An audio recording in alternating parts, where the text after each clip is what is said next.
Welcome to the Empaths Journey to Empowerment podcast, where we embark on a transformative journey of self-discovery and empowerment. I'm thrilled to introduce our esteemed guest, Michelle LeBlanc, a quantum energy healer, intuitive channel, and mindset coach. With her expertise in quantum energy healing, intuitive channeling, and the Akashic records, Michelle guides spiritual seekers and metaphysical explorers to awaken their unique gifts, clear what's holding them back, and create lives of abundance and authenticity.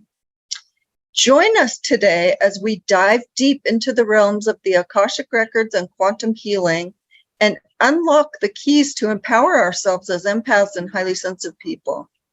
Welcome, Michelle. Thank you for being here.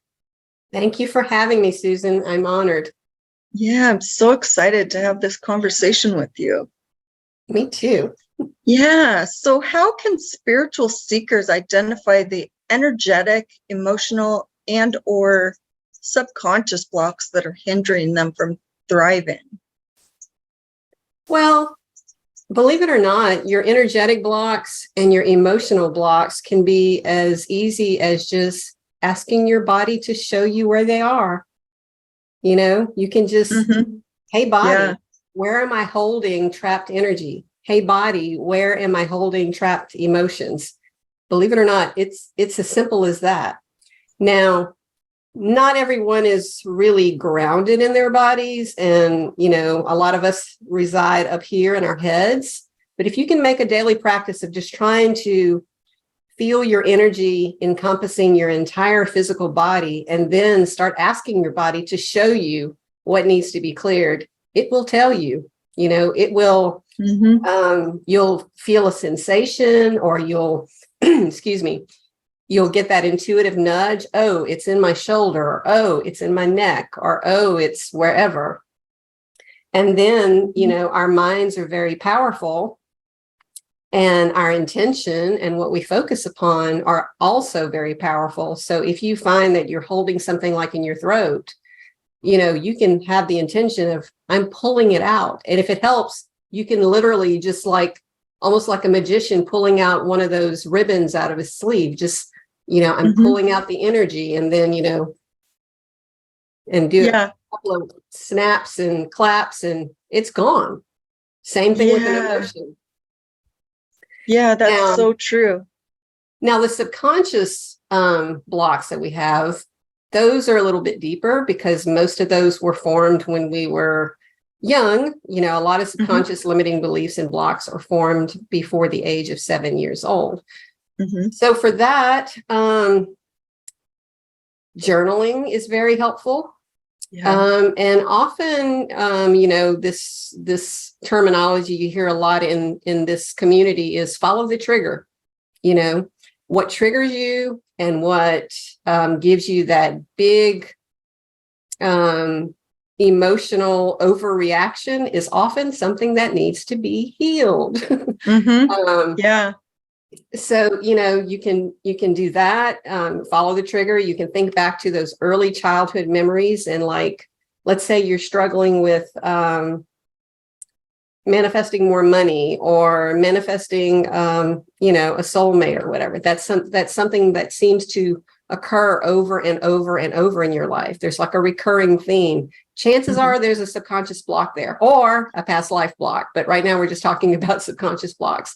So think back to your earliest memories. You know, what did your parents and your siblings and your aunts and uncles and grandparents, what did they model around money, or what did they model around relationships? Chances are there's something that formed back then, you know, in your early formative years.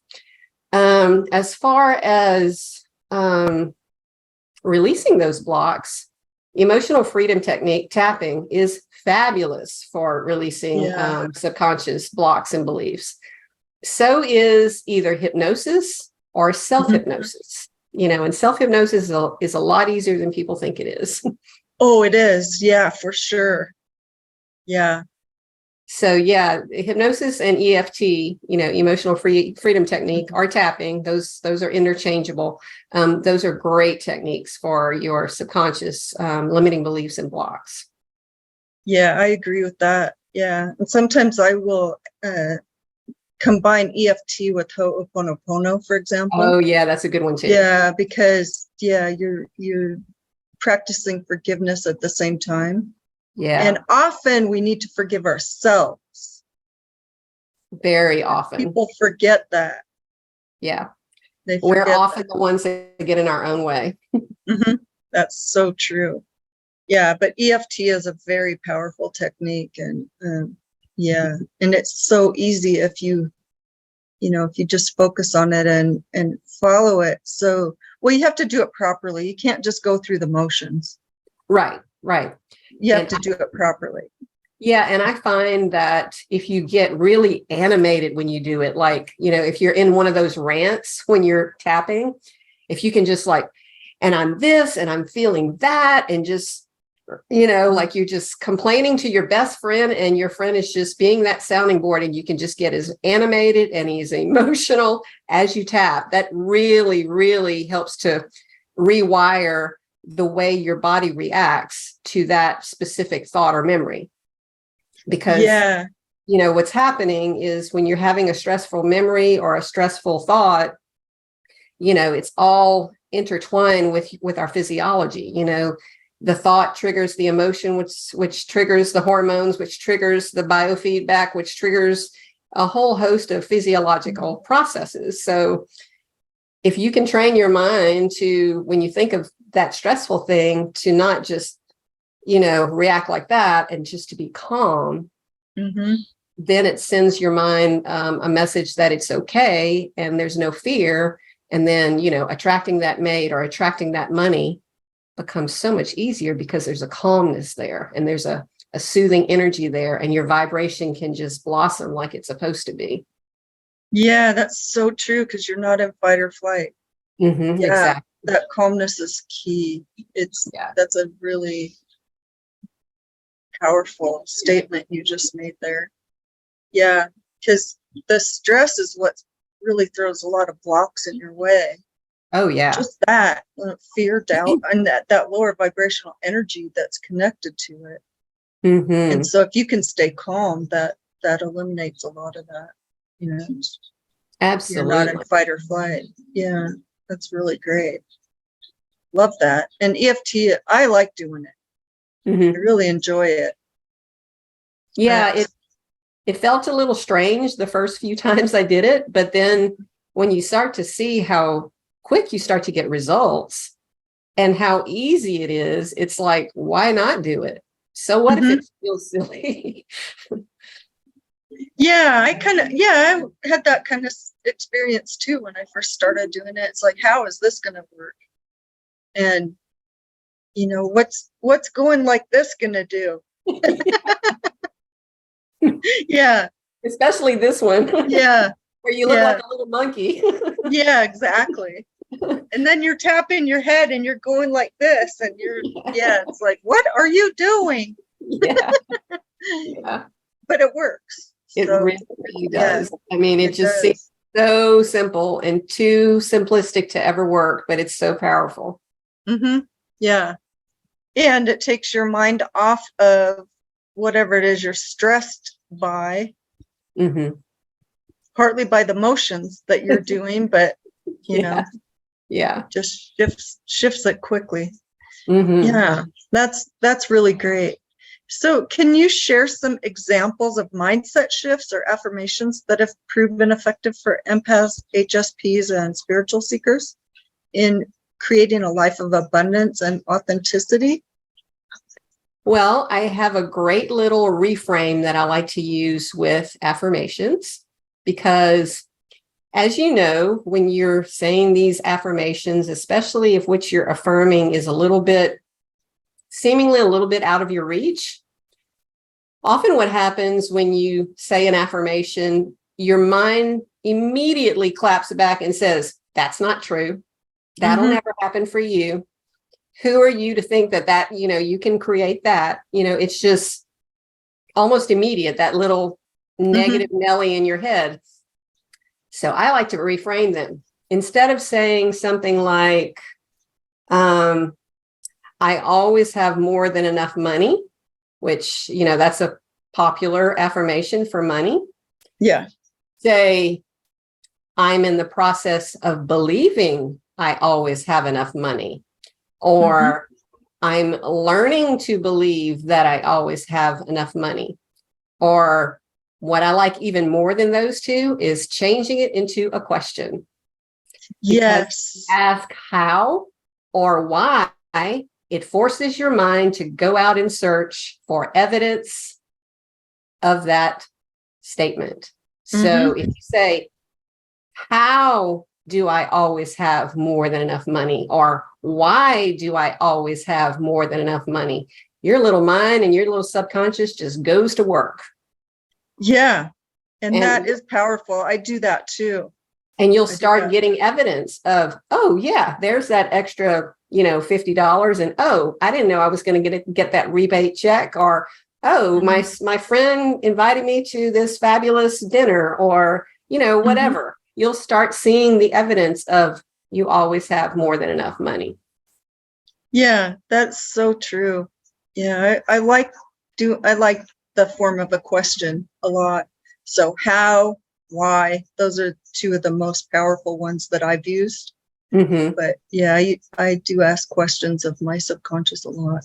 Yeah, because when you ask it, it has to go look for an answer. It has to. There's no choice.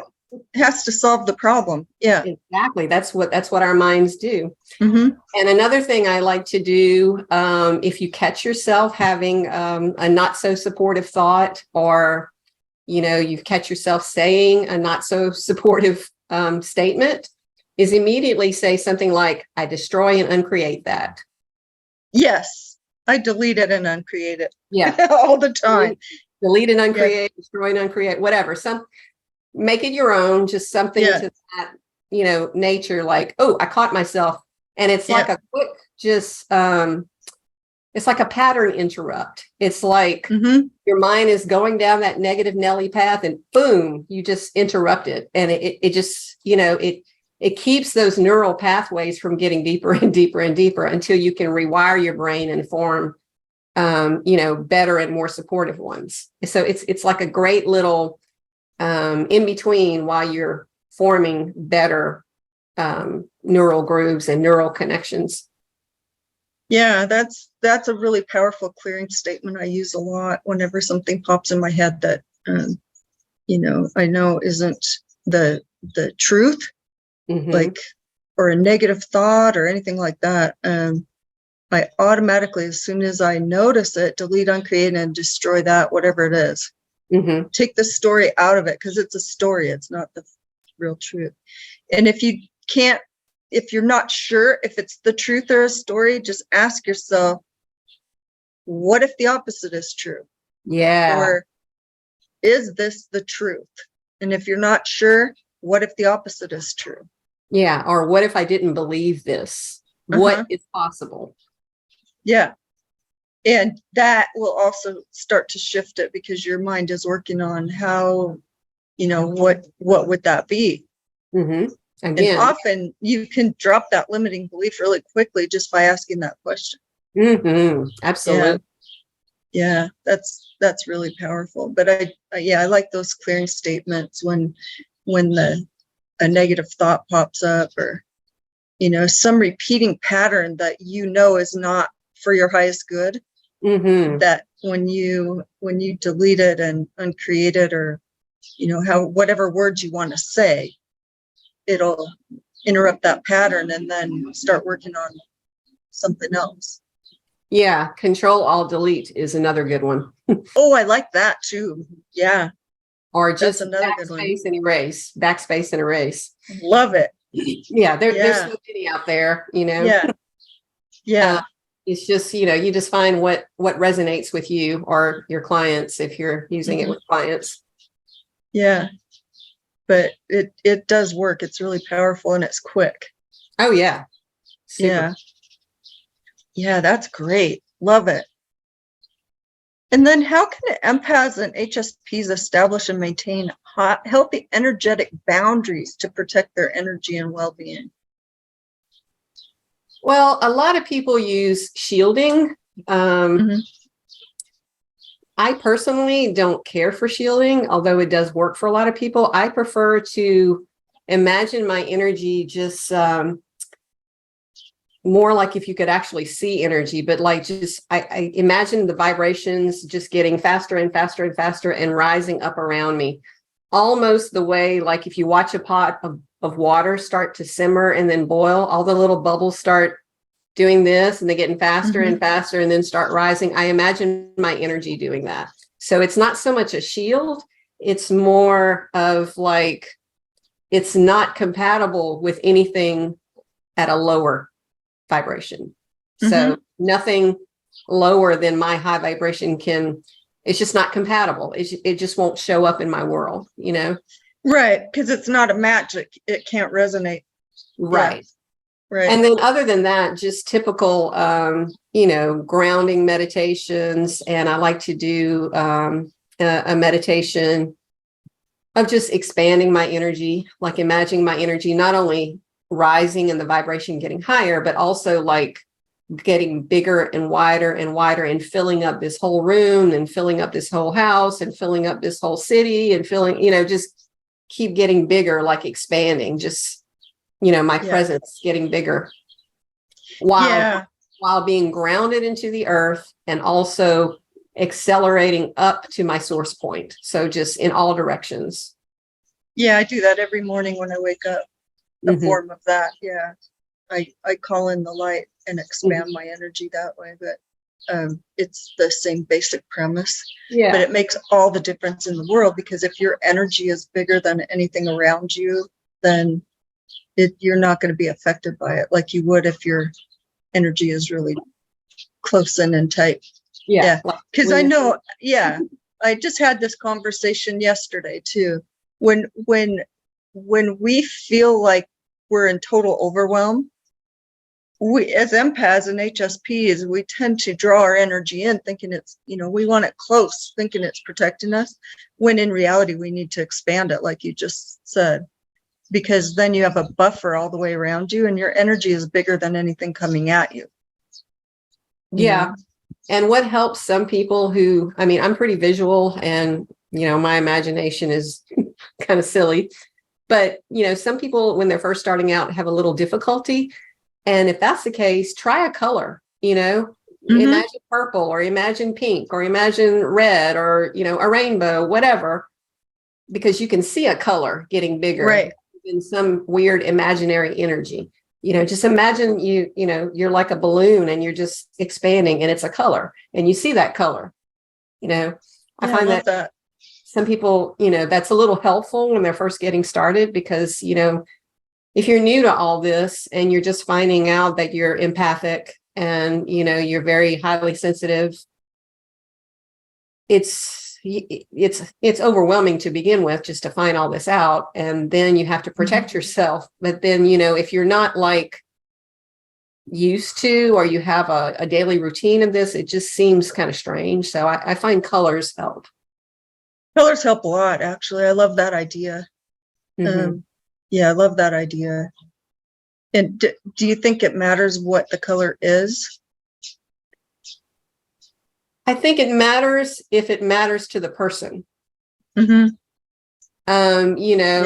you feel like, red is, that's a bad, too passionate, too chaotic, then red's not going to be good for you. But if you just like the color red because you like the color red, then red's great for you. It's all about intention and belief and preconceived notions. So, if you don't already know that pink is the color of the heart, and, I personally don't care for pink, but most people don't either. Yeah. So if somebody tells me to imagine pink, I'm going to be like, ugh, and I'll immediately another color. Yeah. But, if pink didn't affect me one way or the other, then it wouldn't matter. So it depends on the person. I think it depends more on the person than, the exact science of, this color is at this vibration and this color is at that vibration. And, this color matches with that chakra. And that's all true. And that's, it's good information. But if that doesn't work for you, then so what? Yeah, it's got to resonate. Right. Otherwise, it's going to cause you more stress. If it's a color, if it's a color that makes you uncomfortable or you don't resonate with, it's not going to have that same effect at all. Right. Right. Yeah. So like when you're talking about pink for the heart, I always go for green. Me too. Me too. Yeah. And, So, like yeah. everyone loves rose quartz because it's pink and it's, heart energy and it's universal love. Not me. Give me jade or green aventurine. Yeah. Malachite. Or malachite. Yeah. Yeah. But yeah, I always go for green though. I'm with you on that one because that's what I resonate with. Mm-hmm. So Michelle, how can the Akashic records be used as a resource for spiritual seekers in their personal growth and spiritual growth? Well, when we were talking earlier a little bit about subconscious blocks and limiting beliefs, a lot of people find that, they know all about this stuff and they're doing all the things, the EFT and the clearing statements and, the hypnosis. And by golly, they still just are having trouble with X, Y, or Z.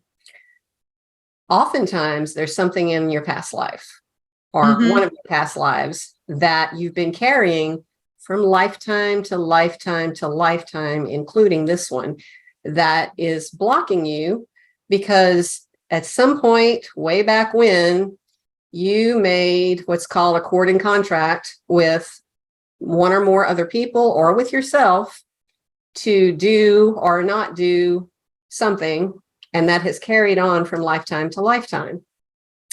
And it made sense at the time when you made it to yourself. But now it's not so relevant. And, it's not needed anymore. So until you clear it, it's going to still keep blocking, your full potential. So let's say, you've, like with money, you've done all the subconscious limiting beliefs, you've done all the work, but, you still just can't reach any higher than this. Well, there's something in a past life that needs to be cleared and addressed. Like a cord is like the little energetic strings you have with another person or multiple people. So, in another life, you and maybe a spouse or you and a parent or you and a friend or whatever made this agreement that from lifetime after lifetime after lifetime, whatever.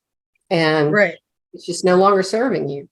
Now, not all accords and contracts are bad. Some accords and contracts are good and they're serving us. And that's why certain people come into our lives and, they teach us a lesson or they help us to see something we wouldn't have otherwise have seen. And they serve that serves us really well. And, we go through lifetime after lifetime playing different roles. We might be friends in this lifetime. We might have been spouses in another lifetime. We might be siblings in another. We might be a parent and child in another. But, we play different roles, but we keep playing that same part, doing that same thing, and it serves us well. But not all of those are serving us. And those are the ones that need to be cleared and broken, cut the cord, clear the contract. Yeah, that's really key. That's really key. And there can be cords to objects and places as well, I've discovered. And but cutting those negative cords is really important if you want to eliminate those patterns. Absolutely. Yeah. And it can be a vow, an oath, a contract, an agreement. There's all kinds of things that can play into that when it comes to past lives. So and powerful. with money, I find a lot of people have taken a vow of poverty because in some lifetime long ago, either money or the equivalent of money at that time, because we didn't always have currency, you saw it as evil, or it caused great grief or, great loss. And you decided, I don't ever want to have that. And that you're never going to be wealthy because you saw a wealthy person, take advantage of you or someone else. And, it just resonated so strongly that it formed, that vow, that contract that you don't ever want to be that ever. Right. Well, and now you're trying to get, get ahead and, make all this money so you can do all these wonderful things with it. And you just can't, you have this ceiling because of that vow. Yeah. And you just can't break through. Yeah, that makes sense. And then also like all the religious vows of poverty, that because most likely in a past life, you were a nun or a priest or some sort of religious activity like that, and Possibly. you played that role. Possibly. I mean, many people have, and they don't realize they took a vow of poverty at that time. And if you don't break that vow of poverty, it's going to be with you forever until you break it. And sometimes it's like that. A lot of spiritual people I've noticed have experienced that. Yeah. So it could be a vow of poverty because you were, like you said, in a religious order, or you just saw how power and money corrupts. Yeah. All of the above. Right. And you just, for either or both, you took that vow of poverty. Yeah, that's very true. Yeah. I mean, there's all kinds of reasons, but absolutely. But the important part is to sever that cord and delete that vow. Clear that vow, agreement, contract, whatever it is, so that you can move forward. So that's a really, really powerful thing to do. And it's critical. You can't, and so that makes sense that the Akashic records would hold that. You would get the information. Yeah. So that's a good resource. I'm fascinated by it. I'm just fascinated by the Akashic records. It's a great topic. I have been for a long time, and for a long time they just seem so mystical and just so like unreachable, and only certain people could get in and get the information. But in reality, we're actually always in our Akashic records. We're living them. Just like we talked about a little bit earlier about, what triggers you and what causes you to overreact emotionally. That's a little thread. That's a little sliver that you can slip into your Akashic records through there, because that's a big key. If that's a trigger, or that's a real overreaction, or that's something that, every time that happens, there's something there and you can slip in. But there are other ways to get in your Akashic records. You can, again, intention, so powerful. You can make an intention that when you go to bed at night, that you're going to go into the Akashics as you dream in your sleep state, and, have the intention you're going to remember the important parts that are relevant to you here in this life, so you can heal them. And then when you wake up in the morning, you journal. You can work with crystals and stones to help you get into the Akashics. You can do guided meditations. You can use tarot and oracle cards. You can use a pendulum and a chart. You can just use your own intuition. There's so many ways to access that. That's fantastic. Yeah, we should do a whole show just on that topic. That would be really interesting, and I'm sure a lot of people would resonate with it. Yeah, I'd love to do that. That would be so fun. Yeah, thank you for explaining that. Can you share some practical tips or exercises that spiritual seekers can incorporate into their daily lives to awaken and strengthen their unique gifts for personal or financial empowerment? Well, I would say first and foremost, identify what you're really good at. I'm going to borrow your term. What's your superpower? What comes easy to you with, little to no effort? What's very natural for you? And then I would say find a community of other people who are like you, and have similar beliefs and similar gifts, and who will support you, and maybe identify the things that maybe you can't see for yourself. Next, I would say work on developing your intuition, but do it with an attitude of play. Don't get so serious and so worried about, oh, what if I'm wrong? Or whoa, what if that's not accurate? Or do like a child would do. A child wouldn't care if you said, what color am I holding behind my back? And they said red and it was really green. They wouldn't get bent out of shape. They would just. No. Yeah. So, practice developing your intuition, but do it with an attitude of play, and then follow those intuitive nudges. Yeah. You won't develop your intuition if you don't follow what it tells you.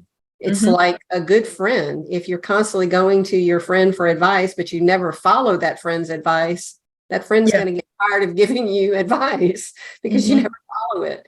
It's the same thing with your intuition. So follow those little nudges. If meditation is something that you enjoy, do it daily. It's very beneficial.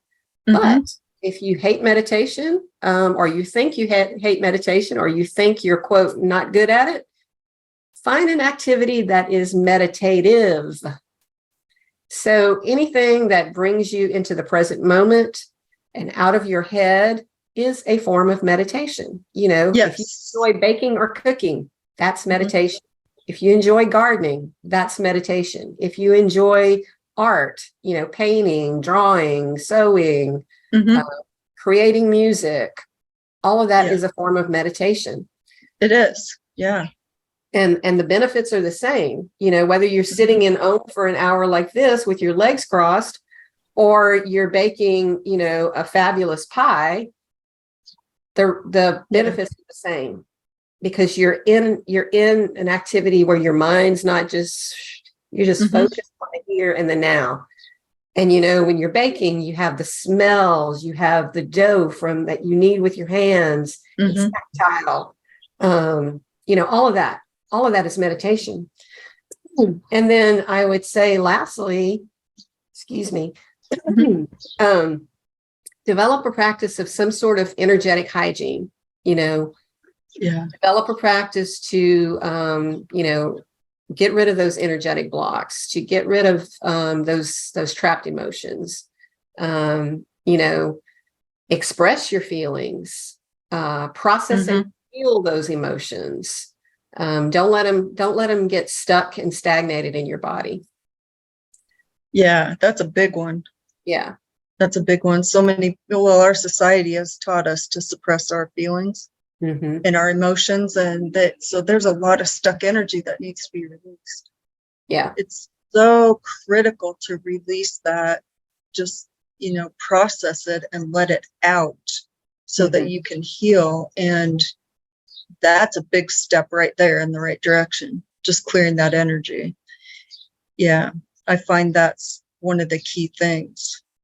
You've got to let that out and clear those emotions and that stuck energy before you can move forward. Yeah. And again, as I mentioned earlier, it's all about intention, just asking your body to show you where it is, and just, pull it out.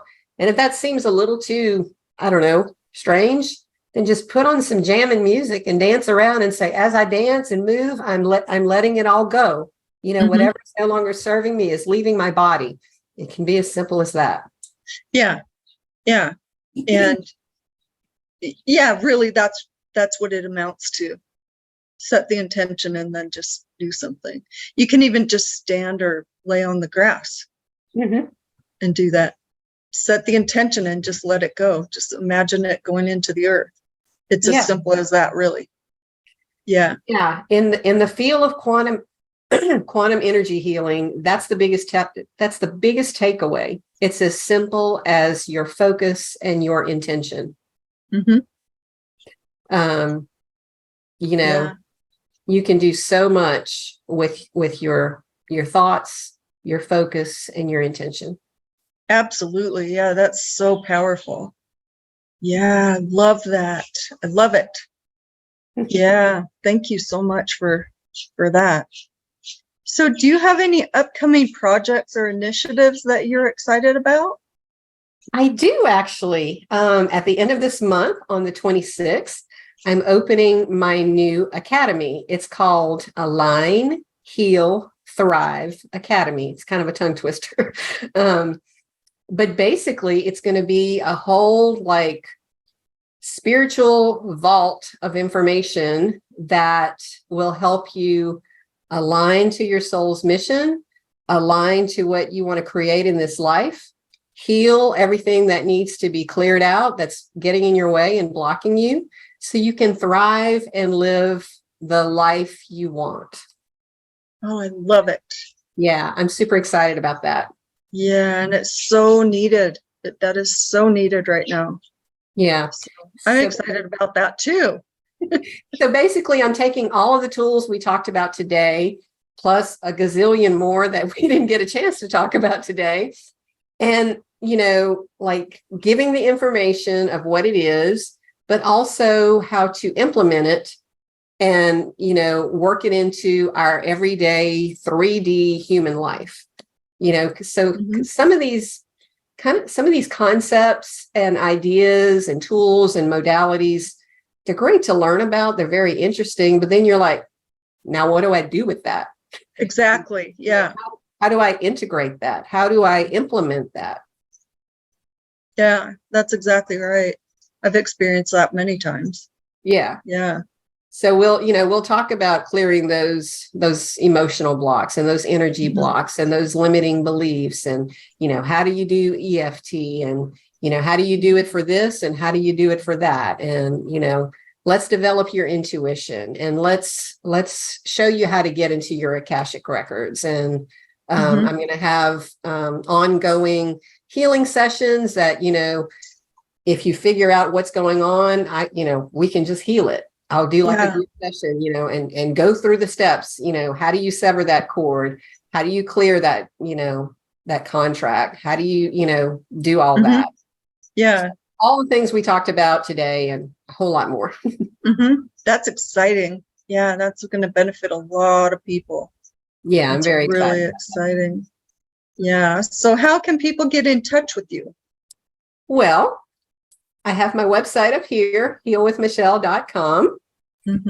And that's my website. So there's a tab on there for the Facebook group I have, which is a free group. It's called the Healing Hub. You can join that. Lots of like-minded people. I'm in there. I do some trainings. At the very least, post some hopefully informative stuff and inspirational stuff. It is. I can tell you. It is. Yes, Susan's a member. And then I also have a tab for the Align, Heal, Thrive Academy. There's a link to get on the waiting list. It's going to open on the 26th at the end of this month. But if you give your information there, you'll get on the email list to get all the reminders and all of the pertinent information. And also, starting next week, I'm doing a 3-day free training on how to create a pinch me life. So I'll be going into some details, some highlights of what we talked about today over 3 days. It's going to be the 19th, the 22nd, and ending on the 26th, right before we launch the Academy. Nice. So if you sign up for the Academy, you'll get information on all of that. And then I also have another program called Money Magnet Formula, which is specific for creating and attracting more money into your life. So that's using these tools again, but more specifically just for money. And there's a link in there to get on that waiting list. I only offer that one certain times of the year. So that's how you can do that. And you can also contact me from that website as well. So perfect. Yeah. I think that's going to help a lot of people. Really great. So well, that's my hope. Yeah, I'm sure you will. So Michelle, thank you so much for being on the podcast today and sharing your wisdom with us. We'll have to do this again. This was really fun, and there's so many topics we can talk about. So Absolutely. yeah, we'll have to do it For again. having me. So as we come to the end of this empowering episode, I want to express my deepest gratitude to our incredible guest, Michelle LeBlanc, for sharing her wisdom and guiding us on this transformational journey. Remember that you have the power within you to awaken your gifts, clear what's been blocking you, and create a life of abundance and authenticity. If you found today's conversation valuable, don't miss out on future episodes. Be sure to subscribe to the Empaths Journey to Empowerment podcast so you never miss an opportunity to embark on this empowering journey with us. Together, let's embrace our gifts, manifest our dreams, and create lives that truly resonate with our authentic selves.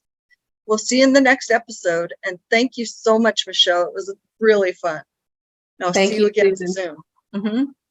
Bye, everyone. Bye.